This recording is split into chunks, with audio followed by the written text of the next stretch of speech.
Congress, I'm here to show you my stock account update. Today, my stock account has made a loss of $290. The market continued to focus on the progress of the debt ceiling deal. Today in my account, I've made a total loss of $330, which is a loss of 0.44%. Right now, the net asset of my account is $73,984.04. The total position in my account is a gain of $1,910.6. United Natural Gas made a loss of 4.67% to $6.33. Nasdaq Composite Index closed up 0.32% due to increase in Tesla.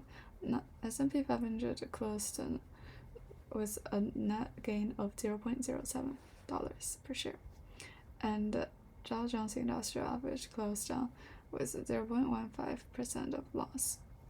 Today, the auto manufacturers industry closed up 2.01%, and the oil and gas and households all showed a gain of more than 1%, but all showed a loss of more than 1%.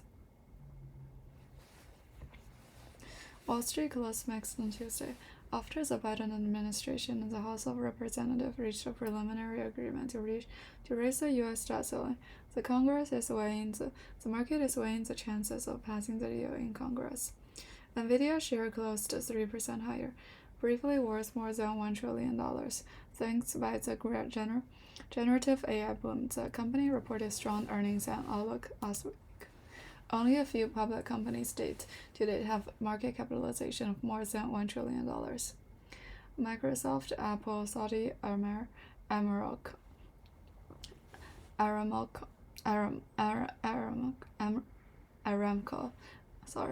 Alphabet, and Amazon, which have stable market caps above $1 trillion, while Tesla and Meta have topped that level. Markets continue to watch the forward progress on the debt ceiling agreement. U.S. President Joe Biden told the media on Monday that he has reached a final agreement with House Speaker on raising the federal debt ceiling, which is submitting the deal to both houses of Congress for a vote. Biden said the deal was an important step forward that would avoid a serious crisis of U.S. debt defaults. He urged the House and the Senate to pass the agreement as soon as possible. The House Rules Committee said it will hold a meeting on the afternoon of May 30th local time to discuss the debt ceiling bill. The bill requires the support of Republicans and Democrats to pass. The deal was made days before the arrival of so-called X Day, the earliest date on the Treasury points out a possible default. On Tuesday, the White House budget director said there is no indication that the X Day will be postponed. House Democratic leader Jeff Reed said the House Democrats would do their part to pass the debt ceiling bill. Winning the House Rules Committee with the bill is no problem, and the Republicans are expected to keep their promises, and at least 150 Republicans will vote for the bill. Senate Majority Leader Charles Schumer said he supported the debt ceiling deal, and the Senate would vote on the deal as soon as possible. Long talks between the White House and the congressional leaders on raising the debt ceiling have made investors worried about the possible default on its debt.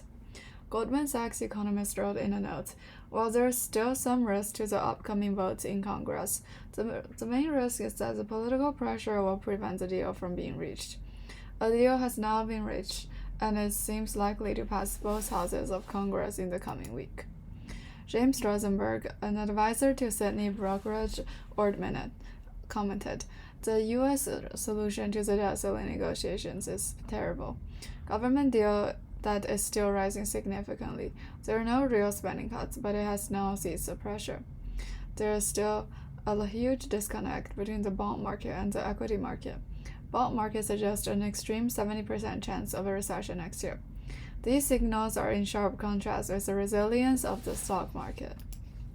According to some estimates, assuming Congress approves the debt agreement, the Treasury would sell more than $1 trillion in bills by the end of the third quarter to shore out its cash balance, thereby depriving other markets of the liquidity needed to sustain earnings. As the Treasury competes with banks for cash, lenders could see their own short-term funding rates rise, forcing them to raise borrowing costs for business and households. Analysts say It also threatens to further spur the outflow of money from banks that have been reluctant to raise deposit rates into money market funds that invest directly in a treasury bill and other high-yielding short-term instruments. This Friday will release the closely watched May non-farm payrolls data.